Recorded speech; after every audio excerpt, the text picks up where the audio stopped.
नमस्ते आदाब दोस्तों, मेरा नाम है दिव्यांशी और आप देख रहे हैं दी लंदन टॉप। एक बार फिर मैं आपके लिए एक फिल्म रिव्यू लेकर आई हूं। आज हम बात करेंगे नेटफ्लिक्स पर रिलीज हुई फिल्म त्रिभंग की।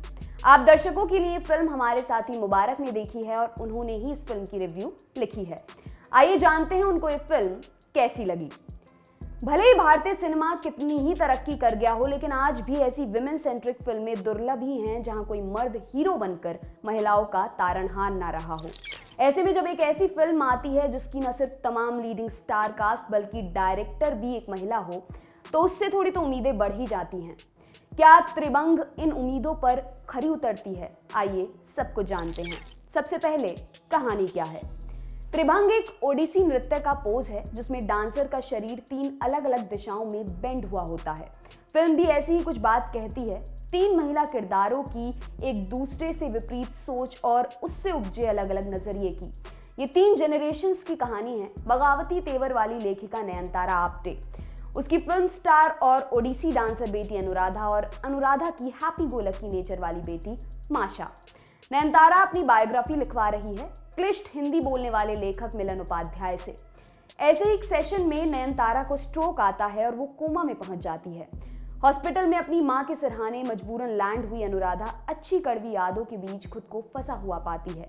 यहाँ से कहानी फ्लैशबैक के सहारे खुलती जाती है कि क्यों अनुराधा को अपनी मां से इतनी नफरत रही है।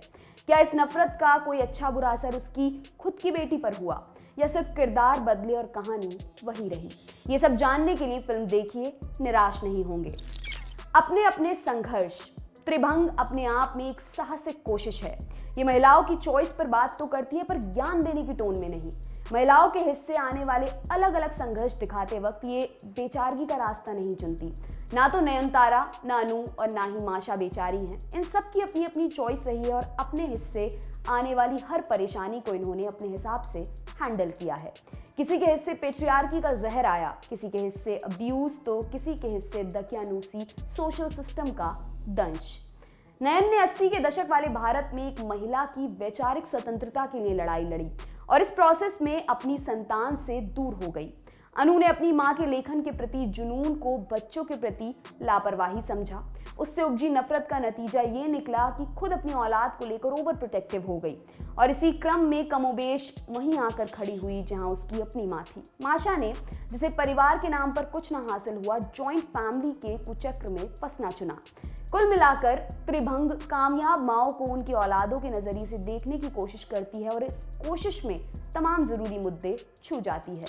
The Kajol show. त्रिभंग का सबसे सशक्त पक्ष उसकी कास्टिंग है। अनुराधा के रोल में काजोल यहाँ पूरे जलाल पर हैं। जीवन को लेकर बेहद स्पष्ट नजरिया रखने वाली अनुराधा, कोमा में पड़ी मां के सिरहाने खड़े होकर जोक मारने वाली अनुराधा, मुंह भर के गालियां देने वाली अनुराधा। काजोल हर फ्रेम में चमकती हैं। मिलन का रोल करते हुए कुणाल रॉय कपूर के साथ उनके एनकाउंटर्स तो पैसा वसूल हैं। बेसिकली ये कभी खुशी कभी गम वाली मुंहफट अंजलि का प्रोवर्जन है। गालियों से अपडेटेड, जहां एक तरफ वो अपने संवादों और हाव भाव में बेबाकी पूरी तरह घोल कर रखती हैं, वहीं इमोशनल दृश्यों में उनकी आंखें भी अभिनय करती हैं। कमाल की परफॉर्मेंस। यही बात कमोबेश तन्वी आजमी के लिए भी कही जा सकती है। नयनतारा के किरदार को उन्होंने बहुत बारीकी से पकड़ा है। महज कुछ सीन्स में रूढ़ियों को कुचलने को आतुर जुनूनी लेखिका उन्होंने बेहतरीन ढंग से निभाई। मिथिला पालकर ने भी अपना काम सफाई से किया। अपनी मां के डोमिनेटिंग और केयरिंग साए में पली लड़की जो वक्त आने पर अपनी बात स्पष्टता से रखने की हिम्मत रखती है। कारमा के बाद मिथिला का एक और अच्छा रोल। 3 सशक्त अभिनेत्रियों के होते हुए भी कुणाल रॉय कपूर अपनी उपस्थिति कामयाबी से दर्ज करा जाते हैं। काजोल से गाली खाने वाले कुछ दृश्य बहुत फनी हैं। इसके अलावा काजोल के भाई के रोल में वैभव तत्वादी भी पॉजिटिव वाइब्स देते हैं। इन सबसे ज्यादा तारीफ होनी चाहिए रेणुका शहाणे की, जिन्होंने न सिर्फ फिल्म लिखी है बल्कि डायरेक्शन का जिम्मा भी संभाला। ये दोनों ही जिम्मेदारियां उन्होंने कुशलता से निभाई हैं। उनके किरदार अनअपोलोजेटिक हैं, बगावत से भरे हैं पर किताबी नहीं हैं, रियलिस्टिक हैं। फिल्म के संवाद 3 भाषाओं का मिश्रण लिए हुए हैं, मराठी, हिंदी और इंग्लिश। जहां जो सूट करे ये बात फिल्म को और भी मजबूती देती है।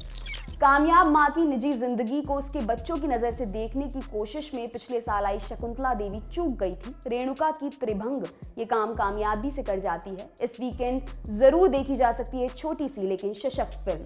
बहुत बहुत शुक्रिया।